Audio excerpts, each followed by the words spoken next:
Good afternoon. My name is Chris Magruder. I'm the AUT manager for ONDT, and I'm here this afternoon to explain to you a new system called our WeldROVER.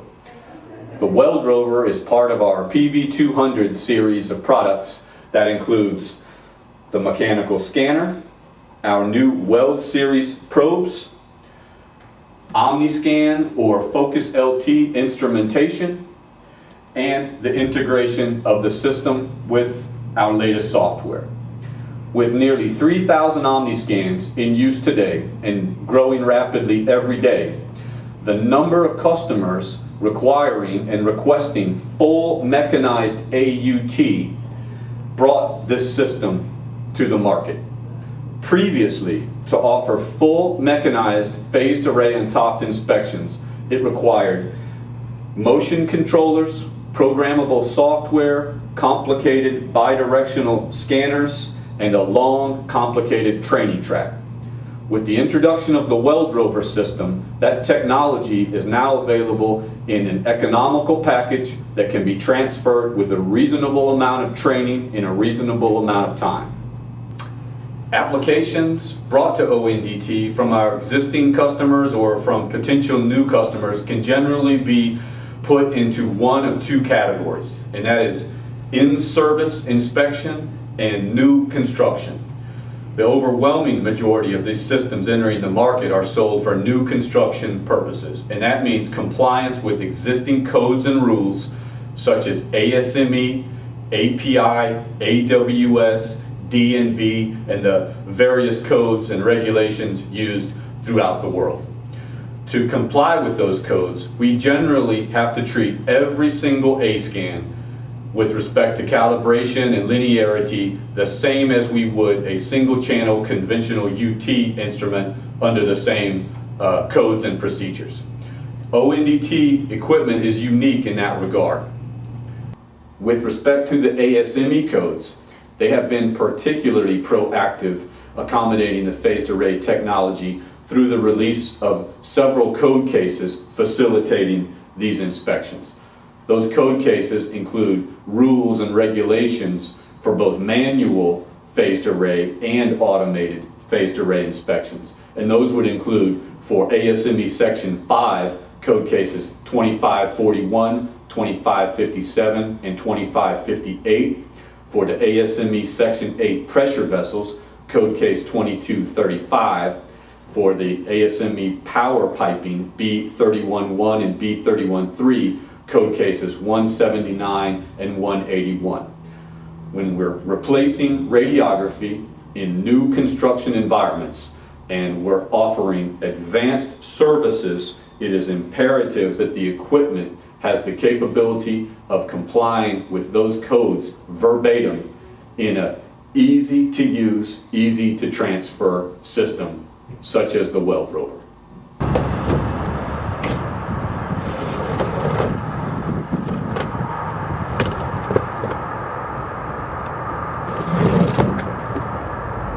In transport mode, the entire system fits into two 50-pound cases that can be checked into an airline without an overweight, oversized charge. They can also be shipped using standard FedEx and UPS or other ground services. Typically, the accessories kit would stay in the truck, in an office, or in a common area not needed on the actual inspection job site. It includes room and a compartment for optional laptop for computer-based inspections or offline analysis. It has plenty of room for spare probes, the spare parts kit, accessories, cabling, water supplies, other peripheral equipment, and it is responsible for transporting the OmniScan in transport mode. Preparing the scanner for the pipe inspection requires making adjustments both for the diameter using these controls and for the probe position on the index axis in and out, and taking a measurement of the distance between the probes. It requires only one tool and a ruler. So we place the scanner on the pipe,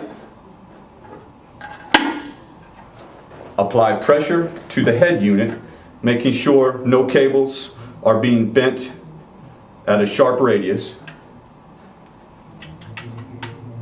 Hand tighten the retaining bolts, snug them up with the hex tool provided. And now we're going to move the probes in and out on the index axes in accordance with our scan plan.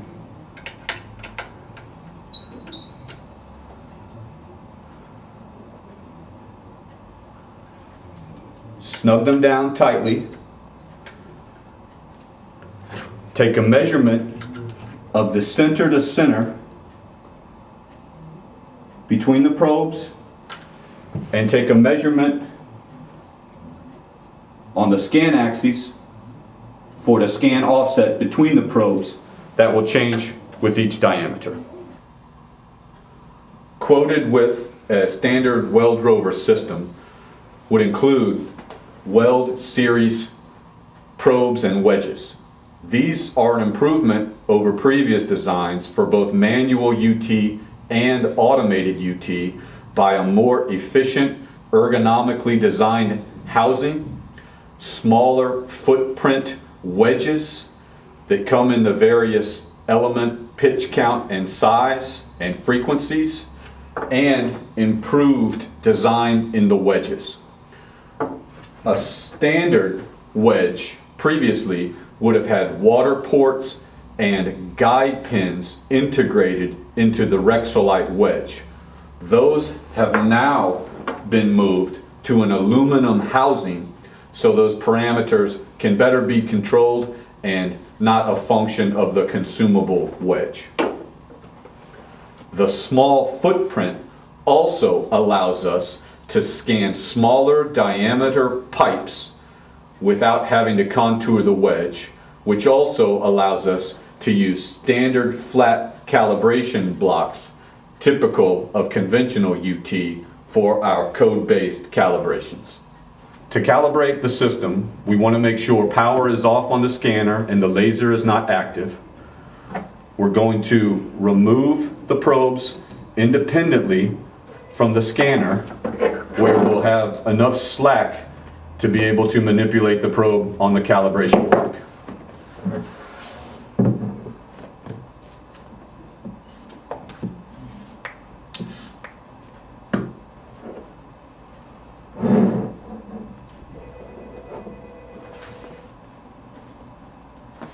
We take our first calibration point, or TCG point, and take a nice smooth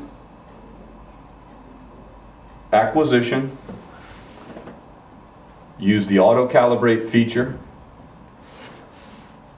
Move the gates to the next target. Back the probe up and take the next acquisition point, or TCG point, and continue as necessary. The probes are calibrated independently, one at a time, and upon completion we save the calibration and install the probes back in the correct position. Both the operating system and setup files and data acquired are stored on commercially available flashcards. These can be purchased up to 16 gigabytes now, compatible with the OmniScan. A typical 12-inch weld would be approximately 50 megabytes, and we could literally store hundreds of them on the flash card, but we would typically download at the end of every inspection period or work shift. The WeldROVER is quoted with 2 water supply options for the couplet. The first and probably most common option is using a simple manual pump typical of a bug sprayer. It provides even pressure operated by the handle close to the operator for water supply through all of the probes. The second option for the couplet supply is an electrical pump that requires a 110 or 240 volts outlet power supply or from a generator. It provides a higher flow adjustable couplet and is typically used in fixed stations or where the system is set up in a truck or doesn't need to be as mobile as the bug sprayer type option. Align the laser directly over the weld and gently place the footprints of the probe in the correct position. And as you lower the scanner, the magnetic wheels will grab the pipe in line. The remote controller for the scanner is a very simple 3-button device. It can be set from 5 millimeters to 50 millimeters per second, constant speed, irregardless of the weight of the scanner or where the scanner is positioned along the weld. We can jog the scanner in 2 directions. It's encoded in both directions, or we can hold the button down 1 time for constant motion control. We can change speeds during the acquisition to maximize our scan time as long as we don't exceed the acquisition rate of the instrument.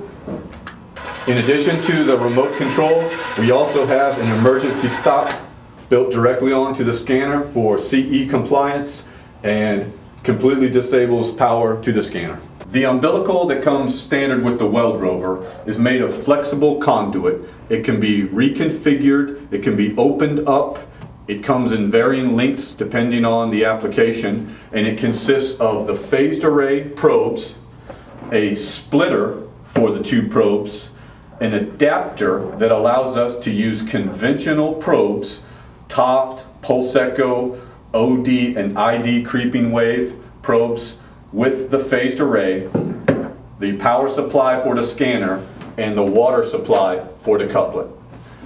The Taft option allows us to use 2 dedicated Taft channels through a remote pulsar receiver to boost the signal as a result of the phased array using only 45 or 90 volts selectable. Built into the scanner, but removable, is a remote pulsar receiver that allows us to boost the conventional probes up to 200 volts. It allows 2 dedicated Taft channels of 4 probes or conventional UT channels. And the flexible umbilical can be adapted appropriately for the various coaxial cables required. In addition to acquisitions and analysis using the OmniScan user interface, we also have space available both for acquisition and offline analysis for a ruggedized laptop compatible with either the OmniScan or a Focus LT for computer-based acquisitions.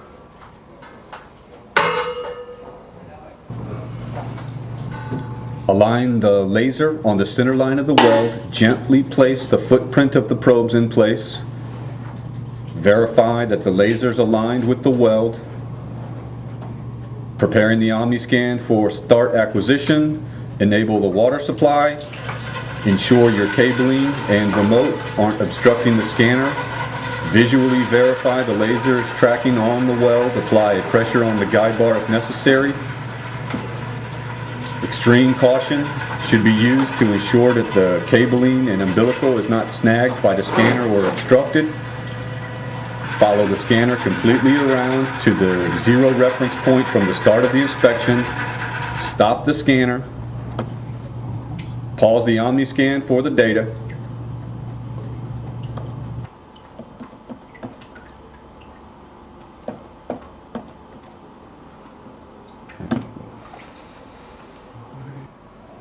The guide bar can be inserted on either side of the scanner, and it's used both for guiding the laser alignment on the weld and for providing tension to remove the 4 magnetic wheels off of the pipe.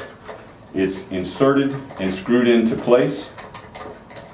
Place 1 hand on the scanner and 1 hand on the guide bar to break the front magnetic wheels first, and then continue applying pressure against the back of the scanner and gently remove the scanner off of the pipe.